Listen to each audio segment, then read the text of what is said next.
innovation, digitalization are on the agenda of the economy, of government, of their peers and competitors, it will lead to action within the organizations that are represented here. I think it's important for all the economic people in order to get an impression what will be the development of the future. Event like this helps to spread the word, to influence others, to share best practices, and I think the value is really altogether in sharing, learning, and exchanging.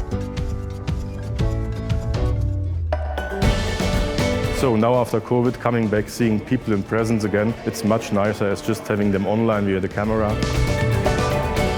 We want to put Luxembourg on the worldwide map so that Luxembourg is really the place to be where companies can run their business.